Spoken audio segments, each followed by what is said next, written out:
Hello dear friends, welcome to our channel Bal study में आप लोग का स्वागत है।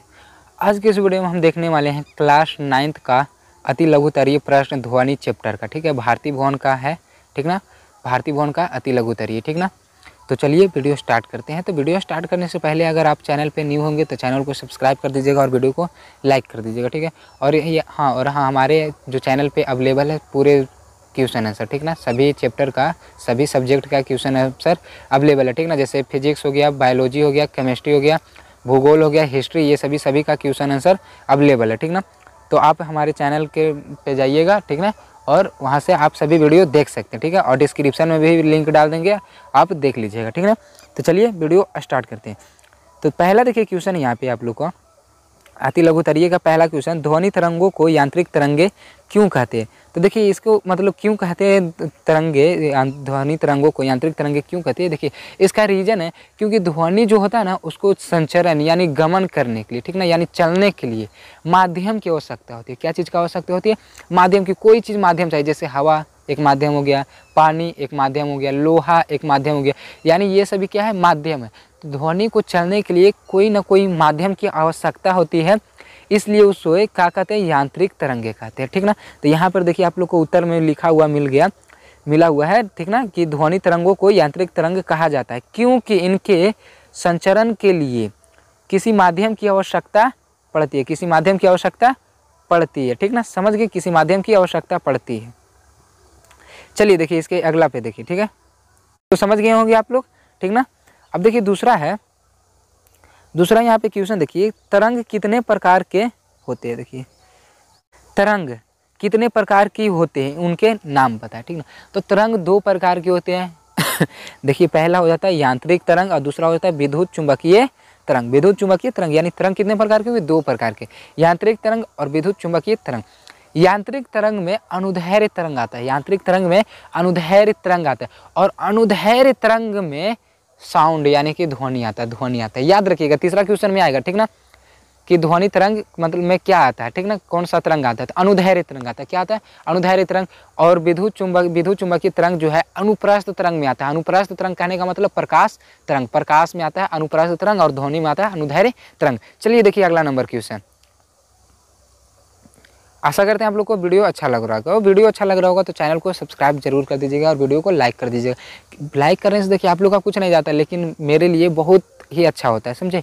मोटिवेशन मिलता है कि हाँ मेरे वीडियो को आप लोग लाइक कर रहे हैं, पसंद कर रहे हैं, तो हम ज़्यादा से ज़्यादा वीडियो डालें, ठीक ना। बस यही हम लोग को होता है ये। चलिए देखिए तीसरा नंबर क्वेश्चन देखिए, ध्वनि तरंगे अनुदैर्ध्य है या अनुप्रस्थ। तो अभी देखिए बताए थे ना आपको, जो ध्वनि जो तरंग है ना, जो ध्वनि तरंग है वो क्या है? अनुदैर्ध्य है। क्या है? अनुदैर्ध्य। और अनुप्रस्थ प्रकाश न हो जाता है, प्रकाश तरंग कौन सा हो जाता है? अनुप्रस्थ। और ध्वनि जो तरंग है क्या हो जाता है? अनुदैर्ध्य। तो इसका आंसर क्या हो जाएगा? अनुदैर्ध्य, ठीक है। यहाँ तक समझ गए। चलिए चौथा नंबर क्वेश्चन पे, चौथा नंबर क्वेश्चन देखिए है, किसी माध्यम के कंपित कणों का माध्य स्थिति से महत्तम विस्थापन को क्या कहते हैं? तो इसको आयाम कहते हैं, ठीक ना। जैसे देखिए ये माध्य स्थिति हो गया, ठीक ना, ये देखिए कंपन हो रहा है तरंग दैर्ध्य, ठीक ना। तो इसका जो महत्तम, ये जो सीधे देखिए ऊपर जा रहा है ना, ये जो जा रहा है ना, इसी को क्या कहते हैं? आयाम कहते हैं। क्या कहते हैं? आयाम कहते हैं। क्या कहते हैं? आयाम कहते हैं। तो इसका महत्तम स्थिति क्या हो जाता है? आयाम। चलिए ये देखिए चौथा तक समझ गए हैं आप लोग, ठीक है। चलिए पांचवा चलते हैं, ठीक ना। तो पांचवा देखिए क्या होता है, देखिए पांचवा का देखिए, यदि दो कर्मित शीर्षों, ठीक ना, शीर्षों जिसको श्रृंग भी कहते हैं, ठीक ना, अथवा गर्तों के बीच की दूरी को तरंग का तरंग दैर्ध्य कहते हैं। ये हमसे पूछ रहा है तरंग दैर्ध्य कहते हैं या नहीं। तो देखिए ये हो जाता है माध्य स्थिति। अब यहाँ पे ये देखिए तरंग ऐसे जा रही है, ठीक ना, गमन कर रही है। तो यहाँ ये देखो ऊपर वाला को हम क्या बोलते हैं? शीर्ष बोलते हैं। ऊपर वाला को हम क्या बोलते हैं? शीर्ष। और नीचे वाला को क्या बोलते हैं हम लोग? गर्त बोलते हैं क्या बोलते हैं? गर्त। तो ये भी गर्त हो गया और ऊपर वाला शीर्ष हो गया, शीर्ष हो गया। तो दो शीर्षों, ये दो देखिए, ये शीर्ष और ये शीर्ष, ये दोनों के बीच की दूरी को हम क्या कहते हैं? तरंग दैर्ध्य कहते हैं। क्या कहते हैं? तरंग दैर्ध्य। और तरंग दैर्ध्य को लेमडा से जानते हैं। क्या चीज़ है? लेमडा से। तो ये दोनों भी क्या हो गया? गर्त शीर्ष हो गया ना, तो ये दोनों के बीच के भी दूरी को क्या कहेंगे हम? तरंग दैर्ध्य यानी कि लेमडा। लेमडा यानी कि तरंग दैर्ध्य, ठीक ना। और दो गर्त, ये देखो ये दोनों गर्त होगा, तो इन दोनों के बीच के भी दूरी को क्या कहेंगे हम लोग?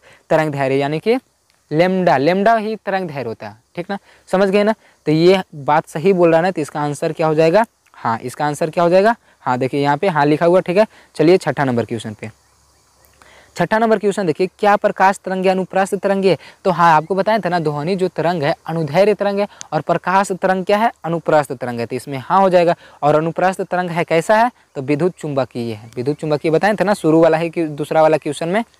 चलिए देखिए इसका अगला देखिए, सातवां नंबर क्वेश्चन है, किसी तरंग यानी कि जैसे कि ध्वनि तरंग, ठीक ना, कि चाल किन दो राशियों पर निर्भर करती है? तो किसी भी तरंग का जो चाल होता है दो राशियों पर निर्भर करता है। पहला तो आवृत्ति उसका, और दूसरा होता है तरंग दैर्घ्य। आवृत्ति और दूसरा तरंग दैर्घ्य, ठीक ना, दो राशियों पर निर्भर करता है। पहला है क्या, आवृत्ति, और दूसरा तरंग दैर्घ्य, ठीक है। आप लोग को याद हो गया होगा। चलिए आठवें नंबर क्वेश्चन पे। आठवां नंबर क्वेश्चन है देखिए, एक व्यक्ति अपने मित्र के साथ चंद्रमा पर गया हुआ है, क्या वह व्यक्ति अपने मित्र द्वारा वहां उत्पन्न ध्वनि को सुन सकता है? तो नहीं सुन सकता। क्यों? क्योंकि चंद्रमा पे निर्वात है। चंद्रमा पे क्या है, निर्वात है। वहाँ पे हवा है ही नहीं, कोई माध्यम नहीं है। और हम लोग शुरू में ही पढ़े हैं कि ध्वनि को चलने के लिए कोई ना कोई माध्यम की आवश्यकता होती है। तो यहाँ पे तो कोई माध्यम ही नहीं है, चंद्रमा पे कोई माध्यम ही नहीं है, ठीक ना। तो वहाँ पे ध्वनि तो संचरण होगी नहीं, यानी चलेगी ही नहीं, गमन न करेगी। और गमन न करेगी तो हम लोग सुनेंगे नहीं। जैसे यहाँ पे हमारा दोस्त है और यहाँ पे हम है, ये कुछ बोल रहा है तो हम सुनवे नहीं करेंगे, ये चंद्रमा पे। लेकिन पृथ्वी पे तो हमारा माध्यम है ना, हवा हो गया, पानी हो गया, लोहा हो गया, ये सभी है ना, ठोस वगैरह हो गया सभी, तो इसलिए हम सुन पाते। लेकिन चंद्रमा पे जाके बोलेंगे तो नहीं सुन पाएंगे, ठीक ना। क्यों नहीं सुन पाएंगे? क्योंकि वहाँ निर्वात है, वहाँ कुछ भी नहीं है, ठीक ना। चलते हैं अगले नंबर क्वेश्चन पे। नौवां नंबर क्वेश्चन देखिए यहाँ पे है, किसी ध्वनि तरंग की आवृत्ति तथा तरंग दैर्घ्य उसकी चाल से किस प्रकार संबंधित है? तो ध्वनि के तरंग की चाल बराबर हो जाता है तरंग दैर्घ्य गुणे आवृत्ति, इसका ये आंसर हो जाएगा, ठीक है। चलिए अगले नंबर क्वेश्चन पे। 10वां नंबर क्वेश्चन है, ये देखिए, आवृत्ति यानी कि फ्रीक्वेंसी और आवर्तकाल यानी टाइम पीरियड में क्या संबंध है? तो ये हो जाता है आवृत्ति, आवृत्ति बराबर हो जाता है, ठीक ना। देखिए यहाँ पे आवृत्ति थोड़ा सा अच्छा से लिखा नहीं रहा है, थोड़ा आवृत्ति बराबर होता है 1/, हो जाएगा आवर्तकाल, सॉरी आवर्तकाल हो जाएगा।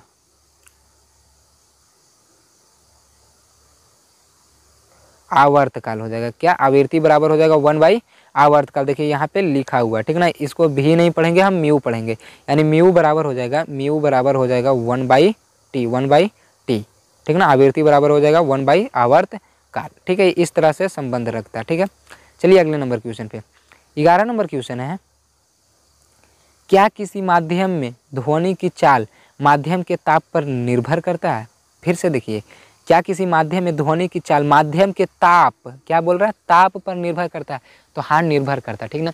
अगर हम ताप बढ़ाएंगे, अगर हम क्या करेंगे, ताप बढ़ाएंगे तो ध्वनि की चाल जो है बढ़ती है, तो ध्वनि की चाल बढ़ती है। जैसे कैसे, देखिए मान के चलिए ये एक घंटी है, ये क्या है, एक घंटी है, ठीक ना। ये एक घंटी है, ऊपर से लटका हुआ ऐसे करके कुछ अभी हम बजाएं तो ये टन टन टन टन आवाज़ कर रही है, और इसके बगल में जो ताप है बहुत अधिक है, समझिए कि बहुत ज़्यादा ताप है, ठीक ना। तो यहाँ पे ताप है, तो यहाँ पे जो हवा भी है, ताप यहाँ पे बहुत ज़्यादा है, ठीक ना। तो यहाँ पे तो सब जगह हवा है, और जब हवा है तो यहाँ पे जो कण भी होगा, तो कण जो है बहुत स्पीड में चलने लगेगा, बहुत स्पीड में भागने लगेगा। क्यों? क्योंकि यहाँ पे जो क्या है, यहाँ पे माध्यम जो है क्या है, यहाँ पे हीट है, क्या है, ताप है, यानी कि गर्म थोड़ा सा, ठीक ना। तो गर्म है तो यहाँ पे जो कण है वो क्या करेगा, ठीक ना, ज़्यादा उसको ऊर्जा मिलेगा, यानी कि इधर उधर ज़्यादा भागने लगेगा, ठीक। लेकिन जैसे ही यहाँ पे मान के चलिए ताप कम हो गया तो ऊर्जा भी कम हो गया, और ऊर्जा कम हुआ तो ये धीरे धीरे भागेगा। और हम यहाँ पे सुन रहे हैं तो क्या होगा, यहाँ पे घंटी बजा तो यहाँ पे तो ताप बहुत अधिक है, तो यहाँ से बहुत स्पीड में भागेगा इसका साउंड, ठीक ना। लेकिन यहाँ पे जैसे ही आएगा यहाँ पे कम हो जाएगा। क्यों? क्योंकि इसका ताप कम है, तो हम पे लेट से पहुँचेगा, समझ गए ना। यानी कि मतलब यहाँ पे क्या निकला कि ताप बढ़ाएंगे तो ध्वनि का चाल बढ़ती है, ताप बढ़ाएंगे तो ध्वनि का चाल बढ़ेगा, ठीक है। और ताप घटाएंगे तो ध्वनि का चाल घटेगा, ठीक है ना। तो चलिए अगले नंबर क्वेश्चन पे देखिए। अगला नंबर यानी कि 12 नंबर क्वेश्चन है, वायु, जल तथा लोहे में किस माध्यम में ध्वनि की चाल सबसे तेज होती है? तो सबसे ज़्यादा लोहा में होता है, ठीक ना। उसके बाद जल में होता है, उसके बाद वायु में। क्योंकि देखिए ये जो कण होते हैं ना, कण जो होते हैं ना आपस में पूरा एकदम समझिए चिपके रहते हैं। किस में? लोहा में। जैसे मान के चलिए एक लोहा है तो इसमें पूरा चिपके रहते हैं, पूरा एकदम चिपके रहते हैं कण। नहीं तो क्या होता है कि यहाँ पे मान के चलिए इसके पास साउंड पहुँचाती है, ये तुरंत परिवर्तित कर देता है इसके पास, क्योंकि हमको पता है कि ऊर्जा का मतलब ना तो उत्पन्न किया जा सकता ना ही नष्ट किया जा सकता। ऊर्जा को हम क्या कर सकते हैं? एक कण से दूसरे कण में यानी एक पिंड से दूसरे पिंड में हम रूपांतरित यानी कि स्थानांतरित कर सकते हैं, ठीक ना। तो जैसे ही मान के चलिए इधर से साउंड आ रहा है तो इसके पास आया, ठीक ना। थोड़ा सा देखिए,